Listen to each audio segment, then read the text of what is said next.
South ఇండియాలోనే biggest sorry store మన Varahi silks మన విజయవాడ ఎంజీ రోడ్లో ప్రారంభం.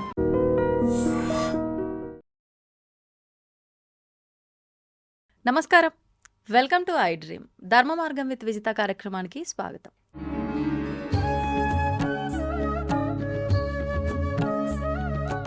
ప్రస్తుతం మనతో పాటు ఉన్నారు spiritual scientist, visionary spiritual leader, ఎన్నెన్నో దేశ విదేశాల్లో ఆధ్యాత్మిక కార్యక్రమాలు, గీతా ప్రవచనాలు ఇస్తూ ఉంటారు. దేశ విదేశాల్లో ఉన్న వాళ్ళందరికీ కూడా ఆన్లైన్లో కూడా గీతా ప్రవచనాలు, గీతా క్లాసెస్ చెప్తూ ఉంటారు. వారే గౌరంగా దర్శన్ దాస్ ప్రభుజీ. ఇప్పుడు వారితో మాట్లాడి మరిన్ని విషయాలు తెలుసుకుందాం. మనకున్న సందేహాలన్నింటినీ కూడా నివృత్తి చేసుకునే ప్రయత్నం చేద్దాం. హరే కృష్ణ ప్రభుజీ. హరే కృష్ణ ప్రభుజీ, ప్రతి ఒక్కరం కూడా మంచిని చెడుని రెండింటినీ కూడా అనుభవిస్తూ ఉంటాం నిత్య జీవితంలో. అది చిన్న పిల్లలైనా పెద్దవాళ్ళైనా మంచిని చూస్తాం, చెడును చూస్తాం. అది మనం వ్యక్తిగతంగా అనుభవిస్తాం కూడా. కానీ ఎవరైనా కూడా మంచిని స్వీకరించడానికి సిద్ధంగా ఉంటారే తప్ప చెడుని మాత్రం ఎవ్వరూ యాక్సెప్ట్ చెయ్యము. కానీ రెండింటిని స్వీకరించాలనేది భగవంతుడు చెప్పిన విధానమేనా? నిజంగా రెండింటిని స్వీకరించాలా? స్వీకరిస్తేనే మన జీవితం బాగుంటుందా? దాని గురించి వివరించి. మంచినే స్వీకరించాలి, చెడుని స్వీకరించకూడదు. కానీ మీరు చెప్పిన మాట నుంచి నాకు అర్థమైంది ఏంటంటే, కష్టం సుఖం, మంచి చెడు కాదు. మనం ఎప్పుడూ మంచినే స్వీకరించాలి, మంచి మార్గాన్నే అవలంబించాలి, చెడ్డ మార్గానికి దూరంగా ఉండాలి, చెడ్డ అలవాట్లకు దూరంగా ఉండాలి, చెడ్డ వ్యక్తులకు దూరంగా ఉండాలి, చెడ్డ సహవాసాలకు దూరంగా ఉండాలి. మంచిని స్వీకరించాలి, చెడుని తిరస్కరించాలి. కానీ మీరు అన్న దాని ప్రకారం కష్టాలు సుఖాలు, సుఖాలనే స్వీకరించాలా, కష్టాలని స్వీకరించకూడదా? అంటే కష్టాలు కొని తెచ్చుకోవాల్సిన అవసరం లేదు, కానీ కష్టాలు వాటంతటి వచ్చేస్తూ ఉంటాయి. అవును, వచ్చేస్తే స్వీకరించాల్సిందే, తప్పదు కదా. అంతే కదా. కష్టాలని అవాయిడ్ చేయడానికి వీలైనంత కష్టపడాలి. కష్టపడి కష్టాలను అవాయిడ్ చేయండి. కానీ మీరు ఎంత కష్టపడినా కూడా కొన్ని కష్టాలు వస్తూ ఉంటాయి, అవి పోవు. దాన్ని స్వీకరించాల్సిందే. ఇప్పుడు జలుబు వచ్చింది, జ్వరం వచ్చింది, డాక్టర్ దగ్గరికి వెళ్తారు, మందు వేసుకుంటారు, 2 రోజుల్లోనూ 3 రోజుల్లో నయం అవుతుంది. కానీ కొన్నిసార్లు డాక్టర్ దగ్గరికి వెళ్తారు, వాళ్ళు ఏదో టెస్టులు చేస్తారు, జీవితం అంతా ఈ బాధతో నువ్వు ఉండాల్సిందే, బతకాల్సిందే. ప్రతిరోజు శేష జీవితం, ప్రతిరోజు ఈ టాబ్లెట్ వేసుకోవాల్సింది అంటారు. అంతే, ఇక బతకాల్సిందే దాంతో. ఇప్పుడు మనకి 3 రకాల కష్టాలు ఉన్నాయండి: ఆధ్యాత్మిక, ఆది భౌతిక, ఆది దైవిక. ఆధ్యాత్మిక అంటే మన శరీరం వల్ల, మన యొక్క మనసు వల్ల వచ్చే కష్టాలు. ఆది భౌతిక అంటే ఇతర జీవరాశుల వల్ల వచ్చే కష్టాలు అనమాట. ఇప్పుడు కుక్కలు మరుగాయి అనుకోండి, కష్టం మనకి. ఎవరైనా ఇంటి వాళ్ళు, పక్కింటి వాళ్ళు, ఎదురింటి వాళ్ళు మనల్ని ఇబ్బంది పెట్టారనుకోండి, అదొక కష్టం. అంటే ఇతరుల వల్ల మనకు కలిగే కష్టాలని ఆది భౌతిక కష్టాలు అంటారు. ఇక మూడవది ఏమిటంటే ఆది దైవిక, అంటే దైవికంగా కలుగుతాయి అనమాట. ఇది ప్రకృతిలో వస్తాయి కదా, సునామీలు రావచ్చు, విపత్తులు, బాగా వడదెబ్బ తగలొచ్చు, ఎండ పెరిగిపోవచ్చు, చలి పెరిగిపోవచ్చు. అది మన చేతిలో లేదు. ఇప్పుడు అధిదైవిక క్లేశాలు అంటారు, వాటిని మనం స్వీకరించాల్సిందే. అంటే ప్రకృతి నియమాల ప్రకారం ఎండ పెరిగినా, చలి పెరిగినా, వాన పెరిగినా, కుంభవృష్టి కురిసినా, అతివృష్టి వచ్చినా, అనావృష్టి వచ్చినా తప్పదు, మనం స్వీకరించాల్సిందే. దానికి ఏం చేయలేం. కానీ మన చేతుల్లో ఉన్నంత వరకు కష్టాలని అధిగమించి కొని తెచ్చుకోకుండా మంచి మార్గాన్ని పాటిస్తూ సుఖాలని కోరుకోవడంలో తప్పులేదు. కానీ కష్టం వచ్చినా సుఖం వచ్చినా కూడా అది భగవంతుడి నిర్ణయం మేరకు మాత్రమే వచ్చింది అన్న విషయాన్ని మనం అర్థం చేసుకుని స్వీకరించాలి. కష్టాన్ని తొలగించుకోవడానికి ప్రయత్నించాలి. కానీ మీరు ఎంత మానవ ప్రయత్నం చేసినా కూడా ఇంకా కష్టం ఉంది అనుకోండి, ఏం చేస్తారు? ఇంకా అనుభవించాల్సిందే. అంతే. ఇప్పుడు ఇందాక మీరు అన్నట్లుగా మంచి వారితోటే స్నేహం చేయాలి, మంచి విషయాలే మాట్లాడాలి, మంచివారు ఉన్న దగ్గరే మనం ఉండాలి. పెద్దవాళ్ళు కూడా ఇదే చెప్తుంటారు ఎవరికైనా, పిల్లలకి. కానీ చెడువారితో స్నేహం చేసి మనం చెడుగా ఎందుకు మారాలి? చెడువారితో స్నేహం చేసి వారిని మంచిగా మార్చే ప్రయత్నం చేయటం ఉత్తమమేమో కదా. దాని గురించి ఏం చెప్తారు? మన యొక్క ప్రయత్నం ద్వారా ఇంకొకరి జీవితాన్ని పాజిటివ్గా ప్రభావితం చేయాలంటే ముందు మనం పాజిటివ్గా మారాలి. మనలో మంచి అలవాట్లు ఉంటే ఎదుటి వారికి మంచి అలవాట్లు నేర్పించగలుగుతాం. లేదంటే వారి చెడ్డ అలవాట్లకి మనం బానిసలం అయిపోతాం. వాస్తవం. ఇప్పుడు కబడ్డీ ఆడుతున్నారు అనుకోండి, ఈ ఆడేవాడు గట్టిగా ఉంటే హ్మ్. ఎదుటివాడు వెళ్ళి అవుట్ అవ్వకుండా వచ్చేస్తాడు అనమాట. వీక్గా ఉన్నాడు అనుకోండి అక్కడ వెళ్ళిపోతాడు, వీడే సరెండర్ అవుతారు. సరెండర్ అవుతారు.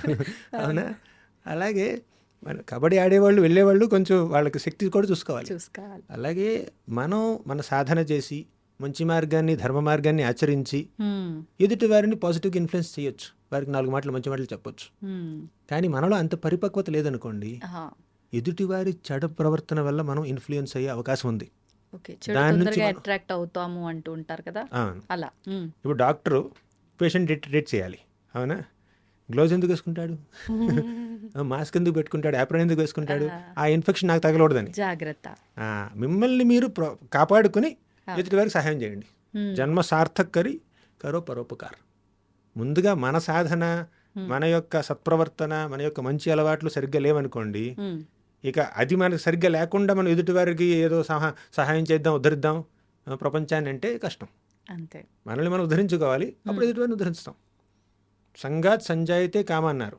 అంటే సంఘం ద్వారా మన యొక్క కోరికలు, అలవాట్లు మనకు వస్తాయన్నమాట. ఏ సాంగత్యం అయితే మనం తీసుకుంటామో ఆ సాంగత్యం ద్వారా మనకి మంచి మంచి అలవాట్లు రావచ్చు, చెడ్డ అలవాట్లు కూడా రావచ్చు. నిజం నిజం. నేను చూశాను కొంతమంది మా కాలేజ్ సమయంలో స్టూడెంట్స్ హా. అంటే మంచి కుటుంబంలో జన్మించారు. హ్మ్. వాళ్ళ పేరెంట్స్ కొంచెం స్పిరిచువల్ ఇంక్లినేషన్స్ ఉన్నాయి, ఆధ్యాత్మిక ఇంక్లినేషన్స్ ఉన్నాయి వాళ్ళకి. కానీ హాస్టల్కి వచ్చారు, హ్మ్.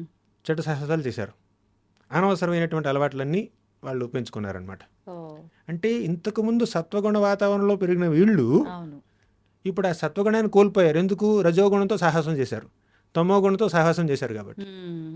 కానీ వీరిలో ఉన్నటువంటి సత్వగుణం నిండుగా ఉందనుకోండి, గట్టిగా ఉందనుకోండి, చుట్టుపక్కల ఎంత రజోగుణం ఉన్నా, ఎంత తమో గుణం ఉన్నా హా. వాళ్ళు ప్రభావితులు కారనమాట. అవును. బేసికలీ మనలో పట్టుదల ఉండాలి, అంతే. మనలో పరిపక్వత ఉండాలి, మెచ్యూరిటీ. హ్మ్. మెచ్యూరిటీ మీకు అమెజాన్లో దొరకదు, మెచ్యూరిటీ మీకు ఫ్లిప్కార్ట్లో దొరకదు. హ్మ్. అది మన సాధన ద్వారా, సత్సాంగత్యం ద్వారా, శాస్త్ర అధ్యయనం ద్వారా మనం మెచ్యూరిటీని పెంపొందించుకోవాలి. అలా మెచ్యూర్గా ఉంటే ఏది మంచు, ఏది చెడు, ఏది తప్పు, ఏది ఒప్పు, ఏది బెనిఫిషియల్, ఏది హార్మ్ఫుల్ మనకు తెలుస్తుంది. అప్పుడు చెడ్డ సహవాసాల నుంచి మనం దూరంగా ఉండగలుగుతాం. హ్మ్. వారి దగ్గరికి వెళ్ళినా కూడా వారి చెడు మనల్ని అంటదు. మీరు అన్నట్టుగా శాస్త్ర అధ్యయనము, మనం చేసే సహవాసము ఇవన్నీ అన్నారు. కొంతమంది చిన్న చిన్న పిల్లల దగ్గర నుంచే వాళ్ళు ఇంకా వెళ్ళి స్కూల్కి వెళ్ళే ఏజ్ కూడా ఉండని చిన్నపిల్లలు, అట్లాంటి వాళ్ళే ఎంతో జ్ఞానంతో ఉన్నట్టుగా, ఎన్నో మంచి మంచి విషయాలు మాట్లాడుతున్నట్టుగా కొన్ని సందర్భాల్లో కొంతమంది పిల్లల్ని చూసినప్పుడు వాళ్ళతో మాట్లాడినప్పుడు అనిపిస్తుంది ప్రభుజీ, అరే మనకు కూడా తెలియదే, ఇంత బాగా వీడికి ఎలా తెలిసింది అనే ఒక ఆశ్చర్యం కలుగచేసే పిల్లలు కూడా ఉంటారు. అవును. ఇదంతా వాళ్ళకి అంత చిన్న వయసులో ఎలా వస్తుందంటారు? నేను ప్రతినిత్యం దీన్ని అనుభవిస్తూనే ఉన్నాను, అవునా? ప్రత్యక్షంగా చూస్తూనే ఉన్నాను. ఆ. ఇప్పుడు వారానికి 3 రోజులు హా. నేను పిల్లలకు క్లాసులు చెప్తాను, హ్మ్. మిగిలిన రోజులని పెద్దవాళ్ళకి చెప్తాను. హ్మ్. కానీ 3 క్లాసులు మాత్రం పిల్లలకు ఉంటాయి. ఒకటి ఆస్ట్రేలియా బ్యాచ్, ఓకే. వాళ్ళకి భాగవతం డీల్స్ చెప్తాను. ఒకటి అమెరికా బ్యాచ్, అది కూడా భాగవతం డీల్స్ ఆన్లైన్ అనమాట. ఇంకోటి తెలుగు కిడ్స్ సత్సంగ్ అని చాలామంది వస్తారు పిల్లలు. సో వాళ్ళందరూ ఇండియన్, వేరే కంట్రీస్ నుంచి కూడా వస్తుంటారు అనమాట. ఓకే. సో కనీసం వారానికి 3 గంటల పాటు నేను పిల్లలతో ఉంటాను, భాగవతం చెప్తూ, భగవద్గీత చెప్తూ, వాళ్ళకి శ్లోకాలు చెప్తూ. 5-6 ఏళ్ళ పిల్లలు, 8 ఏళ్ల పిల్లలు, 10 ఏళ్ల పిల్లలు ఎంత చక్కగా చెప్తారంటే పెద్దవాళ్ళు కూడా వాళ్ళ తల్లిదండ్రులకు కూడా ఆ శ్లోకాలు రావట్లేదు. అవును. వీళ్ళు విశ్లేషించినటువంటి పద్ధతి చూస్తే పెద్దవాళ్ళు కూడా ఆశ్చర్యం కలుగుతుంది. అవును.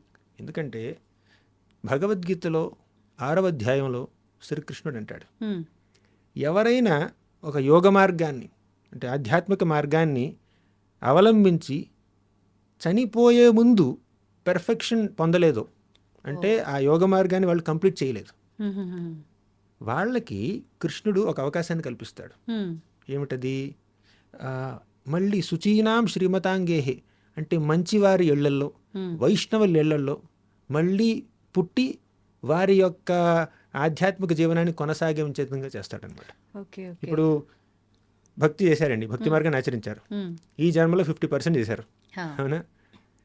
ఏదో రోగం వచ్చిందో, అకస్మాత్తుగా మరణం వచ్చింది, ఇక మీ పెర్ఫెక్షన్ అవ్వలేదు. ఇక వచ్చే జన్మలో 51% నుంచి కంటిన్యూ చేసేటటువంటి అవకాశాన్ని భగవంతుడు క్రియేట్ చేస్తాడు. అటువంటి వ్యక్తుల్ని భక్తుల ఇళ్లల్లో పుట్టిస్తాడు, వైష్ణవుల ఇళ్లల్లో, కుటుంబాల్లో పుట్టిస్తాడు. ఆహా. ఇప్పుడు కొంతమంది ఎడారుల్లో ఎందుకు పుడుతున్నారు, అవును. కొంతమంది పేదవారి ఇంట్లో ఎందుకు పుడుతున్నారు, ఉమ్. కొంతమంది ధనికుల ఇంట్లో ఎందుకు పుడుతున్నారు, కొంతమంది భక్తుల ఇంట్లో ఎందుకు పుడుతున్నారు, కొంతమంది నాస్తికుల ఇంట్లో ఎందుకు పుడుతున్నారు, ఎంత ర్యాండమ్గా జరగట్లేదండి. ఆ. ప్రతి జీవికి, ప్రతి ప్రాణికి, ప్రతి ఆత్మకి ఒక జర్నీ ఉంటుంది, ఒక స్పిరిచువల్ జర్నీ ఉంటుంది. ఆ స్పిరిచువల్ జర్నీలో ఒక ఆధ్యాత్మిక పురోగతి, స్పిరిచువల్ ఎవల్యూషన్ కొంతవరకు వచ్చిందనుకోండి, ఉమ్. దాన్ని కొనసాగించే అవకాశాన్ని భగవంతుడు కల్పిస్తాడు వచ్చే జన్మలో. ఓకే. ఓకే. అలా ఇప్పుడు ఈ చిన్న పిల్లలు ఉన్నారు, మీరు అన్నారు కదా, మిమ్మల్ని ఆశ్చర్యపరుస్తున్నటువంటి పిల్లలు ఉమ్. ఉమ్. చక్కగా స్పిరిచువల్ ఇంక్లినేషన్స్ చూపిస్తూ అవును. భారతాన్ని, భాగవతాన్ని, రామాయణాన్ని అర్థం చేసుకునేటువంటి పిల్లలు, ఉమ్. వాళ్ళు పూర్వజన్మలో భక్తి చేసి ఉంటారు, ఉమ్.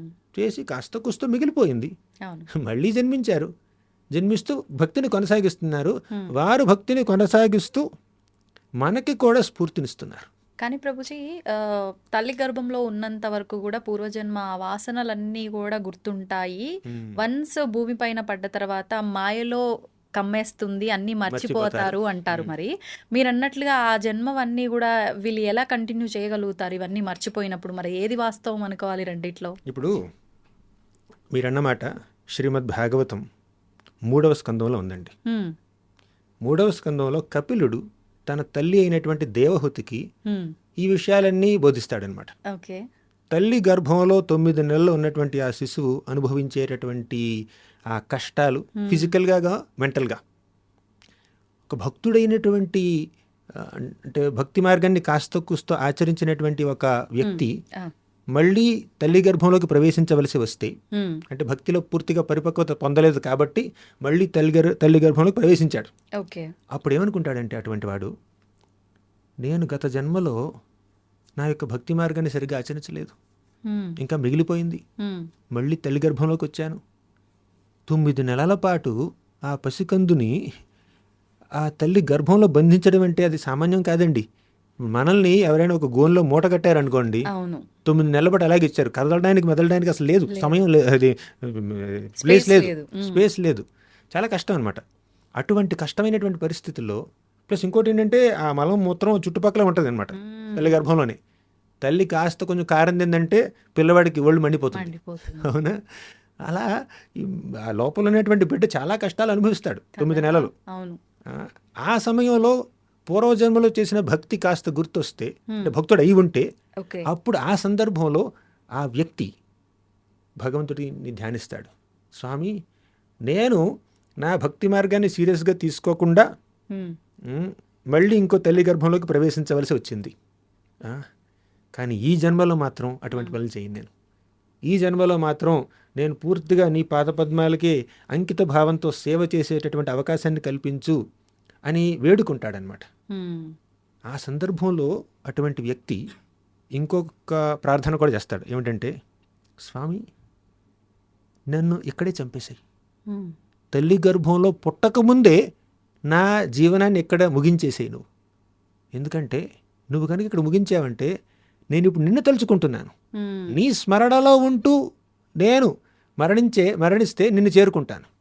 కానీ ఒకసారి తల్లి గర్భంలో నుంచి బయటికి వచ్చిన తర్వాత నిన్ను స్మరించుకుంటానో లేదో నాకు తెలీదు, అంతే.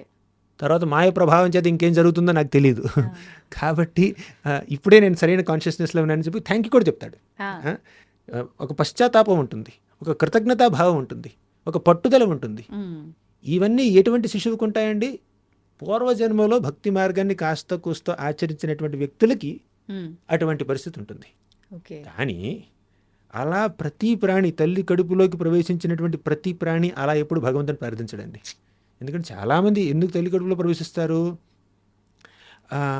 కర్మ వల్ల, చేసిన పాపాల వల్ల, ఉమ్. పాపాల వల్ల, పుణ్యాల వల్ల ఆ. అలా ప్రవేశిస్తారు. అందరికీ అటువంటి చైతన్యం ఉండదు తల్లి కడుపులో ఉన్నప్పుడు. ఉమ్. సరే, ఇప్పుడు తల్లి కడుపులో నుంచి బయటికి వచ్చిన తర్వాత అని మర్చిపోతారు అని అన్నారు. కరెక్టే. ఇప్పుడు ఒకటి, తల్లి కడుపులో ఉన్నప్పుడు ఎవరికి గుర్తుంటుంది? పూర్వజన్మ స్మృతులు కానీ, ఇంతకుముందు చేసినటువంటి భక్తి యొక్క ఇంప్రెషన్స్ కానీ. భక్తి చేస్తే గుర్తుంటుంది, అవును. చేయలేదనుకోండి, కేవలం కర్మ మాత్రమే చేశారు, అవును. అప్పుడు ఏం గుర్తుండదు. గుర్తు. సాధారణ వ్యక్తులు అనమాట. 3 రకాల కర్మలు ఉన్నాయి: ఉమ్. పాపకర్మ, పుణ్యకర్మ, భక్తి కర్మ. ఉమ్. పాపకర్మ అంటే చేసే తప్పులు, పొరపాట్లు, అనవసరమైనటువంటి అలవాట్లు, అవన్నీ పాపకర్మలు. పుణ్యకర్మలు తెలిసిందే. ఇప్పుడు పాపకర్మ చేస్తే మనకి కష్టాలు కలుగుతాయి. అది నరకంలో కావచ్చు, వచ్చే జన్మలో కావచ్చు. పుణ్యకర్మ చేస్తే సుఖాలు స్వర్గలోకంలో కావచ్చు, ఇక్కడే మంచి డబ్బు, పరపత్తి, పేరు, ప్రతిష్టలు, అదొక సుఖం. కానీ ఈ పాపం పుణ్యం రెండు భౌతికమే. కానీ భక్తి కర్మ అశాశ్వతం. కానీ భక్తి కర్మ ఉంటుంది చూడండి, అది శాశ్వతం. ఇప్పుడు పాపం చేస్తే కింద లోకాలకు వెళ్తారు, అధపాతాళానికి వెళ్ళొచ్చు. పుణ్యకర్మ చేస్తే పైలోకానికి వెళ్ళొచ్చు. కానీ పైలోకాలైనా కింద లోకాలైనా అవన్నీ ఈ భౌతిక ప్రపంచంలోనే ఉన్నాయి కదా. స్వర్గలోకానికి వెళ్ళినా కూడా పొద్దున గీతా ప్రవాహంలో చెప్తున్నాను నేను 9వ అధ్యాయంలో, తీతం భుక్త్వా స్వర్గలోకం విశాలం క్షీణే పుణ్యే మర్త్యలోకం విశంతి. అంటే పుణ్యం చేసి స్వర్గలోకానికి వెళ్ళినా ఆ పుణ్య ఫలితం క్షీణిస్తే మర్త్యలోకం విశంతి, మళ్ళీ భూమి మీదకి రావాల్సిందే. పుణ్య సంపద ఏదో యజ్ఞాలో, దానాలో, వ్రతాలో, తపస్సులో చేసి పుణ్యం సంపాదిస్తారు, స్వర్గలోకానికి వెళ్తారు. ఆ పుణ్యం ఎక్స్పైర్ అయిపోయిన తర్వాత, పూర్తిగా క్షీణించిపోయిన తర్వాత మళ్ళీ ఇక్కడికి రావాల్సిందే. పైకెళ్ళడం కిందకి రావడం, పైకెళ్ళడం కిందకి రావడం, సైకిల్ అంతే. సైకిల్. ఈ జనన మరణ చక్రాలని, ఈ అప్ అండ్ డౌన్ సైకిల్ని ఆపాలి అంటే భక్తి మార్గాన్ని ఆచరించాలి, స్పిరిచువల్ యాక్టివిటీ చేయాలి, మెటీరియల్ యాక్టివిటీ కాదు. అది మెటీరియల్ యాక్టివిటీ గుడ్ అయినా బ్యాడ్ అయినా అది మెటీరియలే, అది భౌతికమే. కాబట్టి మనకి పాపకర్మలు పుణ్యకర్మలు కాదండి, భక్తి కర్మలు చేయాలి. అప్పుడు ఇక తల్లి కడుపు నుంచి బయటకు వచ్చిన తర్వాత మనం మంచి మార్గాన్ని ఆచరిస్తే, భక్తి కర్మలను చేస్తే అప్పుడు మళ్ళీ ఇంకో జన్మ లేకుండా ఉంటుంది. ఓకే. ఇప్పుడు భక్తి కర్మ అంటే మీరు అన్నట్లుగా ఏం చేస్తే అది భక్తి కర్మగా మారుతుంది? అంటే దానం, ధర్మం, సేవ ఇలాంటివి ఏం చేసినా అది పుణ్యం కింద మారుతుంది అని భావన. మరి పాపము అని అంటే ఎవరికి వారు చేసేది మంచి అనుకుని చేస్తూనే పాపం తెలియకుండానే చేసేస్తున్నారు. ఈ 2 రకాలుగా మాత్రమే తెలుసు. మరి భక్తి కర్మ అంటే మేము ఆచరించే దాంట్లోనే భగవంతుడి ఆలయానికి వెళ్ళామా, భగవంతుడి వ్రతాలు పూజల్లో పాల్గొన్నామా, ఇదే మాకు తెలిసిన భక్తి కర్మ. ఇదేనా ఇంకేదైనా ఉందా? భక్తి కర్మ అంటే అది పుణ్యకర్మకి భిన్నం కాకుండా కూడా ఉండొచ్చు. మీరు అన్నారు దాన ధర్మాలు చేస్తే పుణ్యం కిందకు వస్తుంది, భక్తి కిందకు రాదని. మీరు చేసే దాన ధర్మాలు కూడా భక్తి భావనతో చేస్తే అది భక్తి కర్మల కింద మారచ్చు. అంటే ఏ రకంగా భక్తి భావన ప్రభుజీ? అంటే మనం ఏ కార్యక్రమం చేసినా కూడా లోపల ఒక మనస్తత్వం ఉంటుంది, లోపల ఒక కోరిక ఉంటుంది, ఒక కాన్షియస్నెస్, ఇంటెన్షన్, మోటివ్ ఉంటుంది, ఆశ ఉంటుంది అన్నమాట. ఏ భావనతో చేస్తున్నాం. ఫర్ ఎగ్జాంపుల్, ఒక వ్యక్తి దానం చేశాడండి, అవునా? కొంతమంది దానం చేసే వ్యక్తులు ఏమంటారు తెలుసా? దేవుడు ఈ దీనుల మీద దయ చూపించకపోతే నేను చూపించాను, నేనే దేవుడిని అనుకుంటాడు. దానం చేస్తున్నాడు, మంచి పని అది. కానీ ఏ భావనతో దానం చేస్తున్నాడండి? నేను దేవుడిని చేస్తున్నాడు, దేవుడు లేడని చూపిస్తున్నాడు, అంతే. నేను లేకపోతే వీళ్ళకి గతే లేదు అన్నట్టు చేస్తున్నాడు. కరెక్ట్. ఇంకొకరు ఏమంటారు? వాళ్ళు దానం చేస్తారు, ఎవరికైతే దానం చేస్తున్నారో వారిని రేపు వాడుకోవాలి వాళ్ళు. కరెక్ట్. మేము ఎలాగైనా కూడా నా పనులకి, నా స్వార్థపూరిత ఈ ప్రాజెక్టులకు కానీ దేనికైనా వీళ్ళని వినియోగించుకుని నేను లాభాలు పొందాలి, అలా ఎదుటివారి నుంచి ఆశిస్తూ దానం చేస్తారు. అది పుణ్యకర్మ కానే కాదండి, పాపకర్మ కింద కూడా రావచ్చు. అవునా? చేసేది మంచి పని, కానీ ఆ మంచి పనిని మంచి భావనతో చేయాలి. ఇప్పుడు మీరు చేసే ఆ దానం భక్తి ఎలా అవుతుందండి? వీరందరూ భగవంతుడి బిడ్డలు, నేను కూడా భగవంతుడి బిడ్డని. భగవంతుడి దయ వల్ల నాకు కాస్త కుస్త సంపద ఉంది, అన్నం ఉంది, నేను ఎంత తినగలనో దానికన్నా 2 ముద్దలు ఎక్కువ ఉంది నా దగ్గర అన్నం. కాబట్టి ఈ 2 ముద్దల్ని దానం చేద్దాం. వారు భగవంతుడి బిడ్డలే. కొన్నిసార్లు ఏంటంటే 2 ముద్దలు ఎక్కువ కాదు, నా ముద్దలో కూడా సగం తీసి వాళ్ళు దానం చేస్తారనమాట. ఎదుటి వారిని భగవంతుడి బిడ్డలుగా భావించి, తమని తాము భగవంతుడి బిడ్డలుగా భావించి, నేను ఈ భగవంతుడి బిడ్డలకి సేవ చేస్తున్న నా సేవాభావంతో, ఆధ్యాత్మిక భావనతో ఎదుటి వారిని భగవంతుడి బిడ్డలుగా గమనించి చేసేది అది భక్తి కార్యం అవుతుందండి. ఇప్పుడు మేము కూడా ప్రసాద వితరణ చేస్తాం, అది కేవలం ఫిలంథ్రఫీ లాగా కాదనమాట.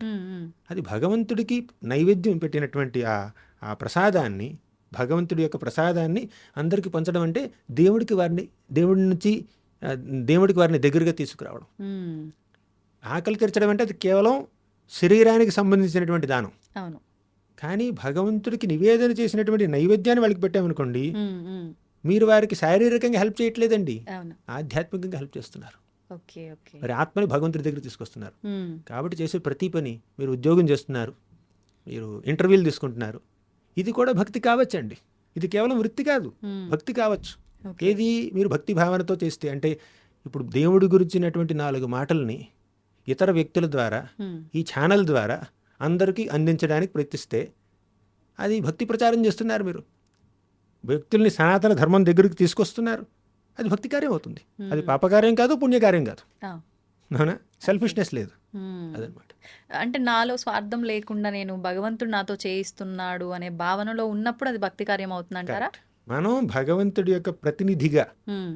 సేవకులుగా మనల్ని మనం అనుకుని, ఆయన యొక్క ఆశీస్సులతో మనం ఏ పని చేసినా, చేసే పని అంతా భగవంతుడి వల్లే జరుగుతుంది అనేటువంటి భావనతో చేస్తే చేసేది భక్తి కార్యం అవుతుందండి.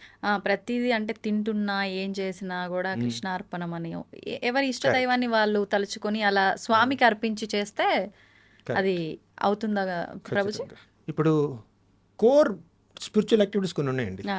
భక్తి కార్యాలు. హ్మ్. శ్రవణం, కీర్తనం, స్మరణం, పాదసేవనం. శ్రవణం అంటే భగవంతుడి గురించి వినాలి, హ్మ్. కీర్తనం ఆయన యొక్క నామాల్ని కీర్తించడం, అవును. సేవించడం, స్మరించడం, హ్మ్. ఇవన్నీ కోర్ స్పిరిచువల్ యాక్టివిటీస్ అనమాట. ఇవన్నీ చేస్తే ఇదంతా ఆధ్యాత్మిక సాధన. హా. ఇలా ఆధ్యాత్మిక సాధన చేస్తే మనం రోజువారీ చేసే కార్యక్రమాలు, డే టు డే యాక్టివిటీస్ కూడా అవి స్పిరిచువలైజ్ అయిపోతాయి. ఓకే. ఓకే. అంటే ఈ భావనతో ఈ ఛార్జింగ్ పెడుతున్నాం మనం, అవును. అవును. మన యొక్క ఆత్మలకి మనం స్పిరిచువల్ ఛార్జింగ్ పెడుతున్నాం. దానివల్ల ఏమిటంటే మనం చేసేటటువంటి ఈ రోజువారీ పనులు కూడా స్పిరిచువల్ యాక్టివిటీస్గా మారుతాయి. ఆ స్పిరిచువల్ కాన్షియస్నెస్తో చేస్తాం, ఆధ్యాత్మిక భావనతో చేస్తాం. మనం ముందరే మాట్లాడుకున్నట్టు ప్రభుజీ, మంచి చెడుని కాస్త మనం కష్టం సుఖంగా మాట్లాడుకున్నాం. అవును. ఈ కష్టం అనేది రావద్దు అనుకోవాలి, వస్తే మాత్రం అది మన వంతుకు వచ్చింది మనం భరించాల్సిందే అని. కానీ అంటే ఎవరికి వారు కష్టం అనుభవిస్తున్నప్పుడు ప్రతి ఒక్కరూ అనుకునేది ఏంటి అంటే, నేను చాలా ఎక్కువ కష్టం అనుభవిస్తున్నా, ఈ కష్టం నేనంటే పడని వారికి కూడా రావద్దు స్వామి అని చెప్పి భావిస్తూ ఉంటాము. కరెక్ట్. కానీ కుంతి మాత మాత్రం నాకు కష్టాలని ప్రసాదించు స్వామి కృష్ణ అని చెప్పి అడిగింది అని చెప్పి, ఎందుకని అలా అడిగిందంటారు? విపదః సంతు తాః శశ్వద్ తత్ర తత్ర జగద్గురు భవతో దర్శనం యస్యాత పునర్భవ దర్శనం. ఈ శ్లోకం కన్నా ముందు ఇంకోటి చెప్పాలండి. విషాన్మహాగ్నేః పురుషాద దర్శనాత్ అసత్సభాయా వనవాస కృచ్ఛ్రత మృధే మృధేనేక మహారథాస్త్రతో ద్రౌణ్యస్త్రతశ్చాస్మ హరేభిరక్షితాః. ఒకసారి కృష్ణుడు కురుక్షేత్ర సంగ్రామం అయిపోయిన తరువాత ఆయన హస్తినాపురాన్ని విడిచిపెట్టి ద్వారకా నగరానికి వెళ్తున్నాడండి. అప్పుడు వెంటనే ఉత్తరామాత పరిగెత్తుకుంటూ వచ్చింది. ఉత్తర ఎవరు తెలుసా? అభిమన్యుడి భార్య, అర్జునుడి కోడలు. అవునా? అర్జునుడి శిష్యురాలు కూడా. అర్జునుడు డాన్స్ నేర్పించాడు విరాట్ పర్వంలో, విరాట్ మహారాజ్ కుమార్తె. సో ఉత్తర అభిమన్యుడి భార్య పరిగెత్తుకుంటూ వచ్చింది. అప్పుడు ఆవిడ గర్భిణీ స్త్రీ, గర్భవతి. అభిమన్యుడు చనిపోయాడండి, యుద్ధంలో చనిపోయాడు. దారుణంగా చంపేశారు ఈ దుర్యోధనుడు, కర్ణుడు, వీళ్ళందరూ కలిపి. కానీ ఇప్పుడు ఆవిడ పరిస్థితి ఏమిటంటే, అశ్వత్థామ పాండవుల యొక్క ఆఖరి వారసుడిని చంపడం కోసం ఒక బ్రహ్మాస్త్రాన్ని విడిచిపెడతాడు. ఇప్పుడు పాండవుల ఆఖరి వారసుడు ఎక్కడున్నాడు? ఉత్తర గర్భంలో ఉన్నాడు, పరీక్షిత్ మహారాజు. అంతకుముందే అశ్వత్థామ ద్రౌపది యొక్క 5 బిడ్డలను చంపేశాడండి. పొడుగు నిద్రపోతున్నటువంటి బిడ్డలను చంపేశాడు. రాక్షస ప్రవృత్తి. ఎందుకు? దుర్యోధనుడిని మెప్పించడం కోసం. సరే పాండవులు ఇప్పుడు గెలిచారు, కానీ పాండవులకు వారసులు ఉండకూడదు. నెక్స్ట్ వారసులు ఎవరు? ద్రౌపది యొక్క 5 బిడ్డలు, వాళ్ళని చంపేశాడు నిద్రపోతున్నప్పుడు. తర్వాత వారసుడు ఎవరు? మనవడు కదా, పరీక్షిత్ మహారాజు. ఉత్తర గర్భంలో ఉన్నాడు, అతను కూడా చంపేద్దామని చెప్పి బ్రహ్మాస్త్రాన్ని విడిచిపెట్టాడు. అప్పుడు ఉత్తర పరిగెత్తుకుంటూ వచ్చింది కృష్ణుడి దగ్గరికి. పాహి పాహి మహాయోగిన్ దేవదేవ జగత్పతే న అన్యం త్వదభయం పశ్యేత్ యత్ర మృత్యు పరస్పరం అనుకుంటూ పరిగెత్తుకుంటూ వచ్చింది. అప్పుడు కృష్ణుడు ఏం చేశాడంటే, అంగుష్ఠమాత్రం అమలం అంటే ఒక బొటను వేలు అంత సైజులో ఉత్తర గర్భంలోకి ప్రవేశించాడు. తన యొక్క కౌముదికి గదతో, తన యొక్క శక్తితో అశ్వత్థామ విడిచినటువంటి బ్రహ్మాస్త్ర శక్తిని పూర్తిగా నిర్జించి ఆ బిడ్డని కాపాడాడు. ఇక ద్వారకకి ప్రయాణం చేయబోతున్నాడు. అప్పుడు వచ్చిందండి కుంతిమాత. అప్పుడు ఈ శ్లోకం చెప్పింది. నేను చెప్పాను 2 శ్లోకాలు చెప్పింది, ఈ 2 శ్లోకాలు చెప్పింది అనమాట. 2 చెప్పింది ఆ సందర్భంలోనే. ఏమందంటే, విషాన్మహాగ్నేహ పురుషాదర్శనాత్. స్వామి కృష్ణ చిన్నప్పుడు భీముడి మీద విషప్రయోగం జరిగింది, అప్పుడు నువ్వు కాపాడావు. విషాన్ మహాగ్నేహే, మమ్మల్ని లాక్షాగ్రహంలో బంధించి అగ్నిలో దగ్ధం చేయాలనుకున్నారు ఈ దుర్యోధన దుశ్శాసనాదులు, అప్పుడు కూడా నువ్వు కాపాడావు. పురుషాద దర్శనాత్. పురుషాద్ అంటే మనుషుల్ని తినేటటువంటి వాళ్ళండి, క్యానిబల్స్. మనుషుల్ని, నరమాంస భక్షకులు అనమాట. అటువంటి వాళ్ళు పాండవుల్ని దాడి చేశారండి. ఎవరు? బకాసురుడు, హిడింబాసురుడు. హిడింబాసురుడు, బకాసురుడు, వీళ్ళందరూ క్యానిబల్స్ అనమాట. కానీ కృష్ణుడి దయ వల్ల భీముడు వారిని నిర్జించాడు. విషాన్మహాగ్నేహ పురుషాద దర్శనాత్ అసత్సభాయ. ఇంకా అసత్సభలో ద్రౌపది యొక్క కురుల్ని పట్టుకుని ఈ దుశ్శాసనుడు లాక్కుంటూ వచ్చాడండి. ఆ కురుసభలో అవమానించడానికి ప్రయత్నించాడు, కానీ కృష్ణుడు ఆ అవమానం జరగనివ్వకుండా ఒక చీరగా మారి ద్రౌపదిని చుట్టుముట్టి దుశ్శాసనుడి 10,000 ఏనుగులు బలం ఉన్నటువంటి దుశ్శాసనుడిని పూర్తిగా హంబుల్ చేసేసాడు అనమాట కృష్ణుడు. అంటే చీర లాగలేకపోయాడు. అవునా? అలా ద్రౌపదిని రక్షించావు, భీముని రక్షించావు, మా అందరినీ రక్షించావు, రాక్షసుల నుంచి రక్షించావు, నరమాంస భక్షకుల నుంచి రక్షించావు. అంతేకాదు మృధే అనేక మహారథాస్త్రతం. అంటే ఎంతోమంది మహారథులు అర్జునుడి మీద ఎన్నెన్నో బాణాలు వేస్తున్నారండి. వాటి నుంచి కూడా కృష్ణుడు అర్జునుడిని రక్షించాడు, పాండవుల్ని రక్షించాడు. ఇప్పుడు ద్రౌణ్యస్త్రతశ్చాస్మ హరేభిరక్షితా. ఇప్పుడు నువ్వేం చేశావు? ద్రౌణి అంటే ద్రోణాచార్యుడి యొక్క బిడ్డ. ఎవరు? అశ్వత్థామ. ఇప్పుడు అశ్వత్థామ బ్రహ్మాస్త్రాన్ని విడిచిపెట్టాడు పరీక్షిత్ మహారాజుని చంపడం కోసం, ఉత్తర గర్భంలో పెరుగుతున్నటువంటి ఆ శిశువుని చంపడం కోసం. ఇప్పుడు ఉత్తర గర్భంలో ఉన్న శిశువుని కూడా నువ్వు కాపాడావు కృష్ణ. ఎన్ని కష్టాల్లో నువ్వు వచ్చి కాపాడుతున్నావు మమ్మల్ని. నువ్వు లేకపోతే మేము ఎలా బతుకుతాం? ఇప్పుడు అందండి తర్వాత మీరు అన్నమాట, ఆ కష్టాలన్నీ మళ్ళీ కావాలి. ఇప్పుడు ఇన్ని కష్టాల్లో నువ్వు వచ్చి కాపాడావు కదా, ఆ కష్టాలన్నీ నాకు కావాలి మళ్ళీ. అంటే విపదః సంతు తాః శాశ్వతంగా ఈ కష్టాలు మాకు కలగాల్సిందే. విపదః సంతు తాః శాశ్వత్ తత్ర జగద్గురు. ఓ జగద్గురు, కృష్ణం వందే జగద్గురుం. ఆ కష్టాలన్నీ మళ్ళీ కలిగించు. ఏమంటుందో తెలుసా అండి, మనం అసలు అది ఊహించుకోలేం కూడా.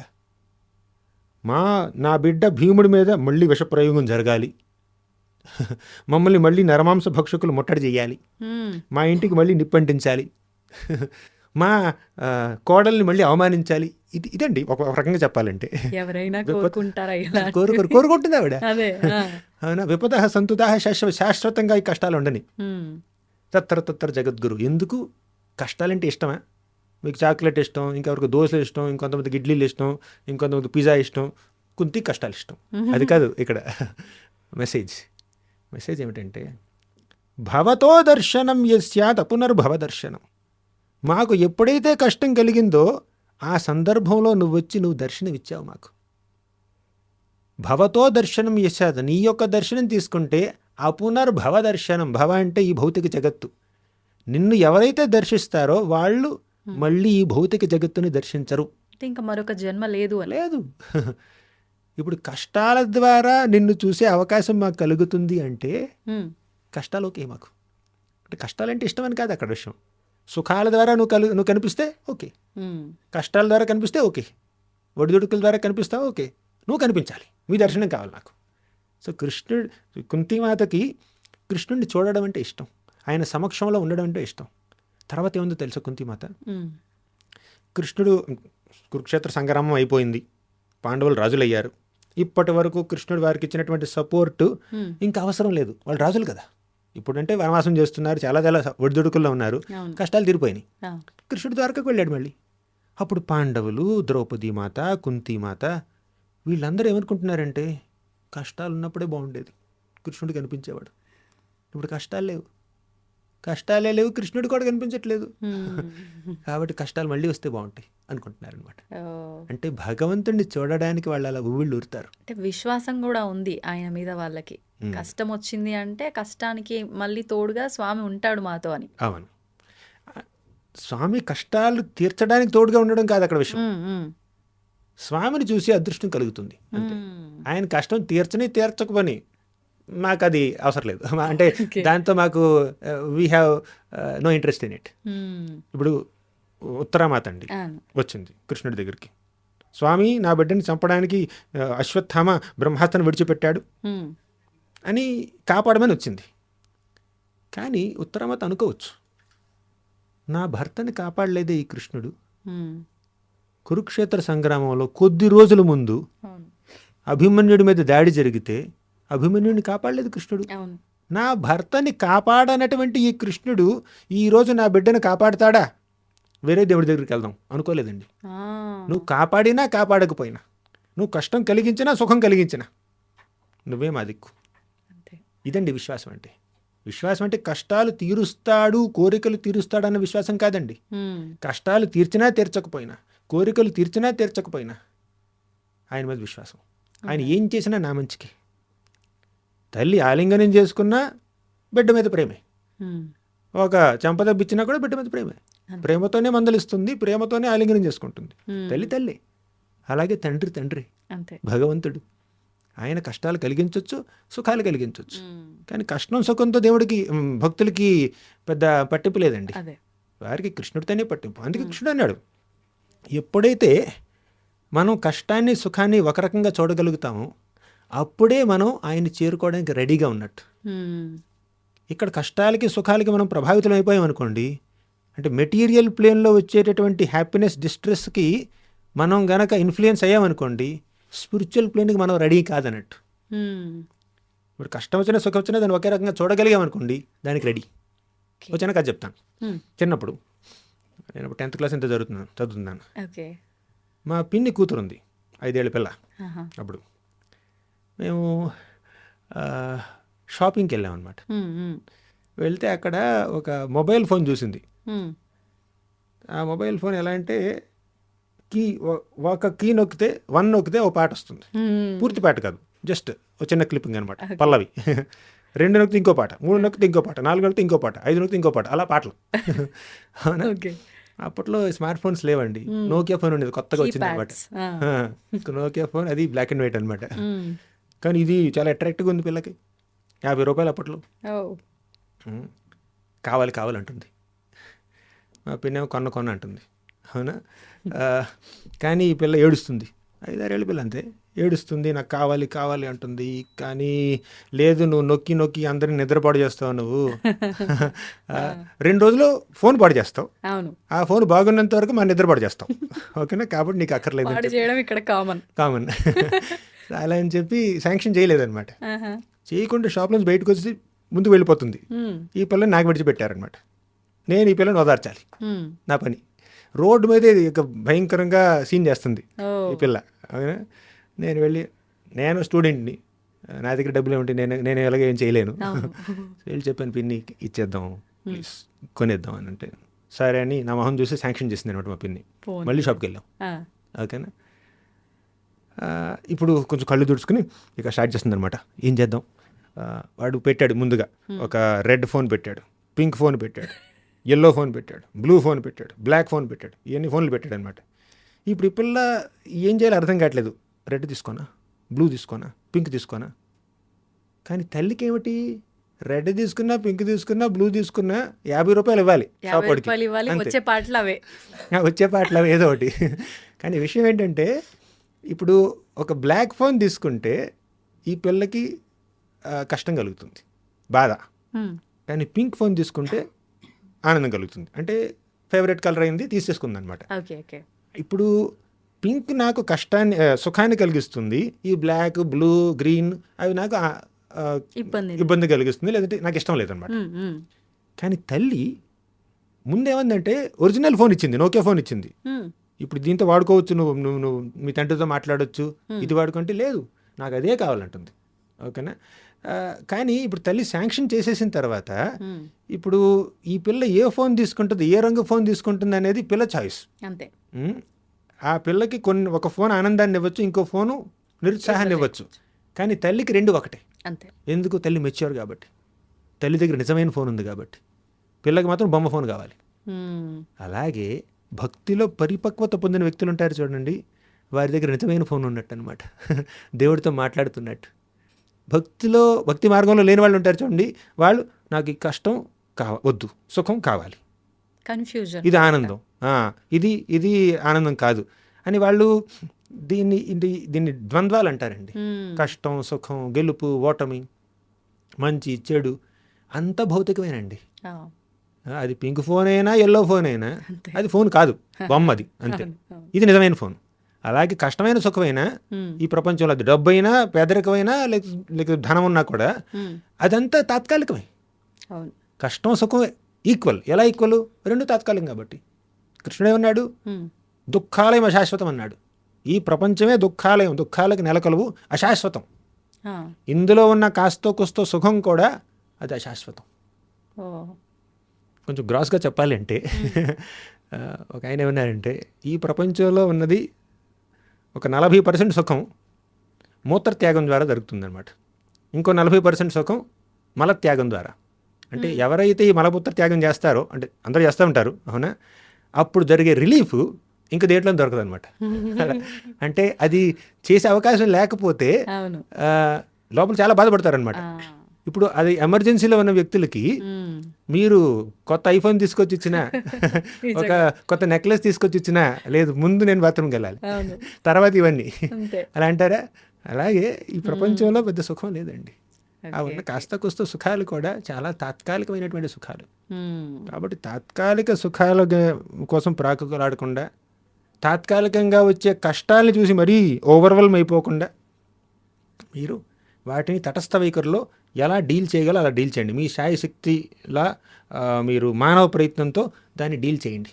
ఓకే, కానీ మీరు స్పిరిచువల్ యాక్టివిటీ మీద ధ్యాస పెట్టండి. ప్రభుజీ, కొంతమంది ఈ వివరణ వింటే ఇలా ఆలోచించే వారేమో వాళ్ళ తరఫున నేను అడుగుతున్నా.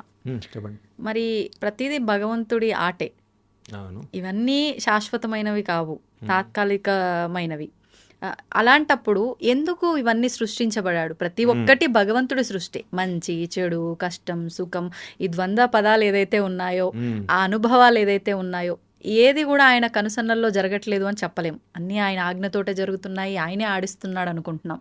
మరి ఇవన్నీ అవసరం లేదు వీళ్ళకి, వీళ్ళు చేరుకోవాల్సింది ఇది, వీళ్ళతో చేపించాల్సింది ఇది అని ఆయనకు ఒక క్లారిటీ ఉన్నప్పుడు ఎందుకు ఈ double games? Correct. Double game ఆయన ఆడట్లేదండి, మనం ఆడుతున్నాం. ఎలా అంటే ఒక చిన్న ఉదాహరణ. సూర్యుడు ఉదయిస్తున్నాడు, మీరు సూర్యుడిని చూస్తూ నిలబడ్డారు. ఏం కనిపిస్తుంది? కాంతి కనిపిస్తుంది. కానీ మీ వెనుకేముంది? పొడుగాటి నీడ ఉంది. అవునా?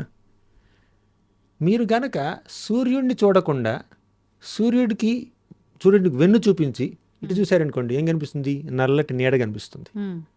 సూర్యుడి వైపు తిరిగితే చక్కగా దేదీప్యమానంగా వెలిగిపోయేటటువంటి ప్రకాశం కనిపిస్తుంది అనమాట. ఇక్కడ వెలుతురు, ఇక్కడ నీడ, నల్లటి నీడ, చక్కగా బంగారు కాంతిలో వెలిగిపోతున్నటువంటి సూర్యుడు. ఏది చూడాలనేది మీ స్వేచ్ఛ, మీ చాయిస్, మీకు ఆ ఫ్రీడమ్ ఉంది. ఇప్పుడు భగవంతుడు సర్వస్వతంత్రుడు, ఆయనలో మనం అంశలం కాబట్టి మనకి కూడా కాస్త స్వాతంత్రత ఉండండి. ఆ స్వాతంత్రతతో, స్వేచ్ఛతో, ఫ్రీడమ్తో, ఫ్రీ విల్తో, మైన్యూట్ ఇండిపెండెన్స్తో మనం మంచిని స్వీకరిస్తే మంచి జరుగుతుంది, చెడుని స్వీకరిస్తే చెడు జరుగుతుంది. దానికి ఆయన బాధ్యుడు కాదండి. ఓకే, ఇప్పుడు మీరు సూర్యుడిని చూస్తే మీరు వెలుతురుని చూస్తారు, వెలుతురు కనిపిస్తుంది.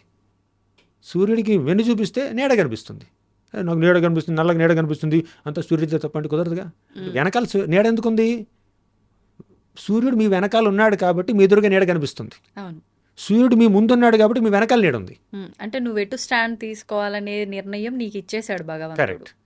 ఇప్పుడు నీడ మీ వెనకాల ఉండాలంటే, చీకటి మీ వెనకాల ఉండాలంటే మీరు ఆయన్ని చూడాలి. చీకటి మీ ముందు ఉండాలంటే ఆయనకు వెన్ను చూపించాలి. కానీ ఈ ఎటు నించోవాలి, నేను ఎటువైపు స్టాండ్ తీసుకోవాలి అనే నిర్ణయం కూడా నాకే ఫ్రీడమ్, మీరన్న ఆ మైల్యూట్ ఫ్రీడమ్ నాకే ఇచ్చాడా భగవంతుడు? కర్త కర్మ క్రియ అన్ని భగవంతుడే అంటారు, ఆయన చేతుల్లో లేదా? ఆయన చేతుల్లో ఉంది. ఒకవేళ ఆయన చేతుల్లో మనల్ని ఫ్రీడమ్, మనల్ని మంచినే చూస్ చేసుకునే విధంగా ఆయన మనల్ని ప్రభావితం చేయొచ్చు, కానీ చేయడు. ఎందుకంటే అలా చేస్తే మనం మెషిన్లు అవుతామండి, మనుషులు అవ్వం. ఇప్పుడు ఈ యంత్రాలం అవుతాం. కరెక్ట్. ఇప్పుడు దీనికి ఉంది, కెమెరా ఉంది మీకు ఎదురుగా, దీనికి చాయిస్ లేదు. ఆయన కెమెరామెన్ ఎయిట్ తిప్పితే అటే, కరెక్ట్. దాని ద్వారా తిరగలేదన్నమాట. ఒకవేళ కొన్ని కెమెరాలు దాని ద్వారా అది తిరుగుతూ ఉంటాయి, సీసీ కెమెరాలు, అది కూడా ప్రోగ్రామ్ చేశారనమాట. అంతే అంతే. అంటే అవి స్వేచ్ఛతో తిరగట్లేదు, ప్రోగ్రామ్ చేశారు. సిస్టమ్. స్వేచ్ఛని జీరో చేసేసి ఎవరో కంట్రోల్ చేస్తున్నారు, ప్రతి కదలికని కంట్రోల్ చేస్తున్నారు. అవునా?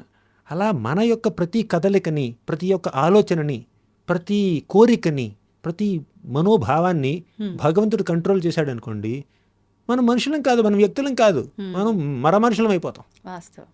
కాబట్టి భగవంతుడు మనకి స్వేచ్ఛనిస్తాడు. ఇప్పుడు ఒక చిన్న ఉదాహరణ అండి. ఒక చిన్న బిడ్డ ఉన్నాడు, తల్లి బర్త్డే వచ్చింది, వెంటనే వెళ్ళాడు, కొంచెం అలా గార్డెన్లోకి వెళ్ళాడు, వెళ్ళి 4 చెట్ల దగ్గర నుంచి పువ్వులు కోసాడు, ఆకులు కోసాడు, ఒక బొకేలా కట్టాడు. చిన్న పిల్లాడు, 5 ఏళ్ళ పిల్లాడు, తనకు తెలిసిన విధంగా బొకేలు కట్టి తీసుకొచ్చి తల్లికిచ్చాడు. ఎంత ఆనందిస్తుందండి, ఎంత ఉప్పొంగిపోతుంది. ఇప్పుడు ఆ బిడ్డ కోసుకొచ్చినటువంటి పువ్వులన్నీ తల్లే పెంచింది, అంతే. బిడ్డను కూడా తల్లే కంది, తల్లే పెంచింది. కానీ ఆ బిడ్డ తన యొక్క స్వేచ్ఛని, తన యొక్క మైన్యూట్ ఫ్రీడమ్ని వాడుకుని తల్లికి నేను ఈ గిఫ్ట్ ఇవ్వాలి బర్త్డే రోజు అన్నటువంటి ఆలోచన తనకు తానుగా కలిగింది కాబట్టి తల్లి ఎంత ఆనందిస్తుంది, ఉప్పొంగిపోతుంది. కానీ ఇప్పుడు ఆ బిడ్డకి ఆలోచన లేదు. తండ్రి అన్నాడు, వెళ్ళి నువ్వు మీ అమ్మకి బొకే ఇస్తావా లేదా? నేనెవను, 4 తన్ని వెళ్ళి బొకే ఇవ్వు అంటే, ఆ రకంగా బొకే తీసుకొచ్చి పిల్లాడు ఇచ్చాడు అనుకోండి, అప్పుడు తల్లి స్వీకరించడానికి ఏమైనా ఇష్టపడుతుందా? తీసుకోవచ్చు, కానీ ఆ మొదటి కేసులో ఉన్న ఆనందం ఈ కేసులో ఉండదు. ఎందుకు? తల్లికి సేవ చెయ్యాలి, నా ప్రేమని తల్లికి ఇలా వ్యక్తపరచాలి అన్నటువంటి కోరిక తనకు స్వతహాగా కలిగింది, తర్వాత లేదు. అలాగే మనం మంచి మార్గాన్ని పాటించాలి అన్నటువంటి కోరిక మనలో స్వతహాగా కలిగింది అనుకోండి, దేవుడు ఆనందిస్తాడు. అలా స్వతహాగా కలగకుండా మనల్ని ఫోర్స్ చేసి ఆ మార్గాన్ని పాటించే విధంగా చేశాడు అనుకోండి, ఇప్పుడు ఆ ఫోర్స్డ్ సర్వీస్లో ఆయనకి ఎటువంటి ఆనందం లేదు. ఇప్పుడు నాకు మంచినీళ్ళు కావాలంటే ప్రేమతో ఇచ్చాడు అనుకోండి ఆయన, నేను స్వీకరిస్తాను. బాటిల్ వేసి నా మొహన కొట్టాడు అనుకోండి, నాకు తాగాలనిపించదు. అలాగే భగవంతుడు ఫోర్స్ఫుల్గా ఎవరి దగ్గర నుంచి సేవని అందుకోడండి, మనకు స్వేచ్ఛనిస్తాడు. మంచి ఏదో చెడు ఏదో చెప్తాడు, చాయిస్ నీదే. నీకు ఫ్రీడమ్ ఉంది, నీకు ఫ్రీడమ్ ఇచ్చాను, మంచి ఏమిటి చెడు ఏమిటి నాలెడ్జ్ ఇచ్చాను, నాలెడ్జ్ అండ్ ఫ్రీడమ్ ఇస్తాడనమాట. ఆ ఫ్రీడమ్తో ఆ నాలెడ్జ్ని మనం వాడుకోవాలి. కానీ ఫ్రీడమ్ని మిస్యూజ్ చేసుకుని నాలెడ్జ్కి ఎగెయిన్స్ట్గా మనం వెళ్ళామనుకోండి, అదే ఇంకేం చేస్తాం మనం. ప్రభుజీ, ఈ స్వేచ్ఛ భగవంతుడి భక్తుడికి మధ్య ఉండే స్వేచ్ఛ చాలా బాగుంది. నిజంగా నీ లైఫ్ని ఒక మంచి మార్గంలో తీసుకెళ్ళి ఆయన్ని చేరుకోవడానికి ఒక మంచి అవకాశం. అది అలా భావించిన వాళ్ళు మీరు అన్నట్టు వెలుగుగా తీసుకుంటారు, అలా భావించిన వాళ్ళు చీకటిలోకి వెళ్ళిపోతారు. ఇది పక్కన పెడితే ఈ స్వేచ్ఛ పిల్లల విషయంలో, తల్లిదండ్రుల విషయంలో, ఈ సమాజం విషయంలో కొన్ని రకాలుగా స్వేచ్ఛ బాగుంది, కొన్ని రకాలుగా దుర్వినియోగం పాలైపోయి ఇబ్బందులకు గురిచేస్తుంది. ఏ రకంగా ఉండాలంటారు ఈ స్వేచ్ఛ ప్రస్తుతం? అందుకే మన శాస్త్రాల్లో కొన్ని నియమాలు ఉంటాయి. ఇప్పుడు కృష్ణుడు భగవద్గీతలు ఏమన్నాడండి, మొదట్లో మొత్తం కర్మయోగం చెప్పాడు, జ్ఞానయోగం చెప్పాడు, ధ్యానయోగం చెప్పాడు, తర్వాత భక్తి యోగం చెప్పాడు. ఇక భగవద్గీత అంతా చక్కగా చెప్పి చివరిలో ఏమన్నాడు, యథేచ్ఛసి తథాకురు అర్జున, నీకేం కావాలంటే అది చేయి అన్నాడు. స్వేచ్ఛనిచ్చేశాడు.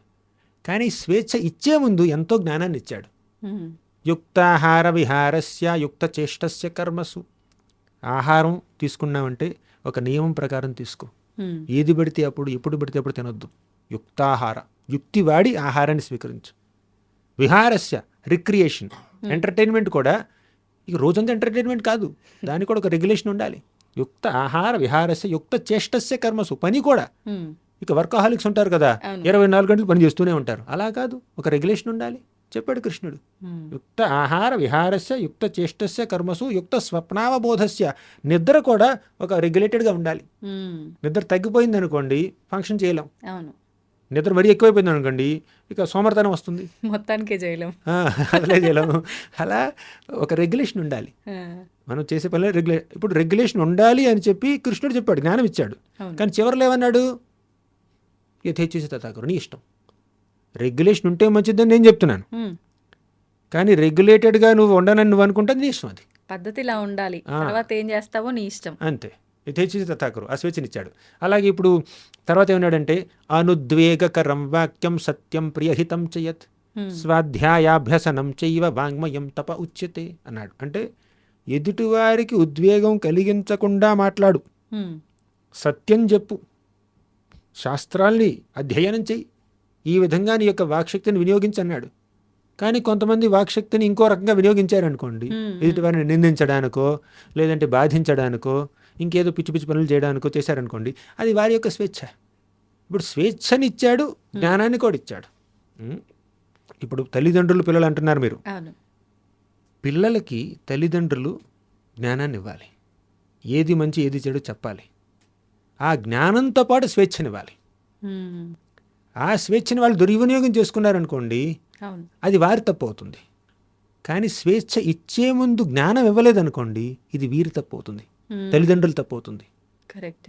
ఈ ప్రపంచంలో ఇప్పుడు చాలామంది తల్లిదండ్రులు, కనీసం కొంతమంది తల్లిదండ్రులు బిడ్డలకి స్వేచ్ఛనిస్తున్నారు, జ్ఞానాన్ని ఇవ్వట్లేదు. అవును. వారికి వాల్యూస్ ఏంటి, వర్చ్యూస్ ఏంటి, మోరల్స్ ఏంటి, ప్రిన్సిపల్స్ ఏంటి, ఎథిక్స్ ఏంటి అవి నేర్పించకుండా కేవలం చేతికి ఒక ఐఫోన్ ఇచ్చారనుకోండి, ఏమవుతుంది అంటే వారికి స్వేచ్ఛతో పాటు జ్ఞానాన్ని ఇవ్వాలి, ఏది మంచి ఏది చెడు చెప్పాలి. చాలామంది పిల్లలు ఉన్నారు, నేను చూస్తున్నాను, ప్రతిరోజు చూస్తున్నాను, చాలామంది పిల్లలు తల్లిదండ్రులు వారికి విలువలు ఇస్తున్నారు, ఆధ్యాత్మిక జ్ఞానాన్ని ఇస్తున్నారు, గుడికి తీసుకువెళ్తున్నారు, సంప్రదాయం ఏంటి చెప్తున్నారు, మనం ఇలా బట్టలు వేసుకోవాలి, ఇలా బొట్టు పెట్టుకోవాలి, లేదంటే ఇలా జపం చేయాలి, ఇలా శాస్త్రాలు చదవాలి, పెద్దవారికి ఇలా నమస్కరించాలి, ఇలా గౌరవించాలి, ఇలా తినాలి, ఇలా పడుకోవాలి, ఇలా వస్త్రధారణ ఉండాలి, వేషధారణ ఇలా ఉండాలి అని వాళ్ళకి మంచి మంచి విషయాలు చెప్తున్నారు. ఇన్ని చెప్పిన తర్వాత కూడా పిల్లలు విచ్చలవిడిగా ప్రవర్తిస్తే అది పిల్లలు తప్పవుతుంది. కానీ అసలు మంచిది చెడు చెప్పకుండా ఉంటే తల్లిదండ్రులు తప్పవుతుంది. అది ఇప్పుడు బిడ్డ ఉన్నాడు, ఎదురుగా తండ్రి సిగరెట్టు, ఇప్పుడు తల్లులు కూడా సిగరెట్లు కలుస్తున్నారు కొంతమంది, అవునా, కొంతమంది మద్యం సేవిస్తారు, ఇంకేదో. ఇప్పుడు చిన్నపిల్లలు ఉన్నారండి, వారు ఎవరింటికి పక్కింటి వాళ్ళు వెళ్ళారు తల్లిదండ్రులతో పాటు, తల్లిదండ్రులు వాళ్ళని చక్కగా పలకరిస్తారు, ఆప్యాయంగా పలకరిస్తారు, ఫ్రెండ్స్లా ఉంటారు. వాళ్ళు ఇంటికి రాగానే వాడు ఇలాగా వీడు ఇలాగా అని చెప్పి తిట్టుకుంటారు అనమాట. ఇదంతా పిల్లలు చూస్తున్నారు, చిన్నపిల్లలు చూస్తారు. ఓహో, ఆంటీ అంకుల్ ఎదురుగా మనం నవ్వుతూ మాట్లాడాలి, వెనక్కొచ్చి తిట్టచ్చు, అదే నేర్చుకుంటారు వాళ్ళు, అదే వాస్తవం అనుకుంటారు. ఇలాగే ఉండాలి. ఇది అంటే డిప్లొమసీ, ఆ డూప్లిసిటీ, ఆ హిపోక్రసీ వాళ్ళకి చిన్నప్పటి నుంచే అలవాటైపోతుంది తల్లిదండ్రులు చూసి. కరెక్ట్. అవునా? పిల్లల ముందే తల్లిదండ్రులు ఎదురు వాళ్ళతో బూతులు మాట్లాడారనుకోండి, పిచ్చి పిచ్చి మాటలు మాట్లాడారనుకోండి, అసభ్యంగా ప్రవర్తించారనుకోండి, అది చూసి పిల్లలు ఏం నేర్చుకుంటారండి? అంతే, అదే నేర్చుకుంటారు. అంటే బిడ్డల్ని కన్నప్పుడు వారిని విలువలతో ఒక పద్ధతిగా పెంచవలసినటువంటి బాధ్యత కూడా తల్లిదండ్రులు ఉంది. అంటే కృష్ణుడు అంటాడు భగవద్గీతలో, ధర్మావిరుద్ధో భూతేషు కామోస్మి భరతర్షభ. ధర్మ అవిరుద్ధో భూతేషు అంటే ధర్మానికి విరుద్ధం కానటువంటి కామాన్ని నేనే అన్నాడు కృష్ణుడు.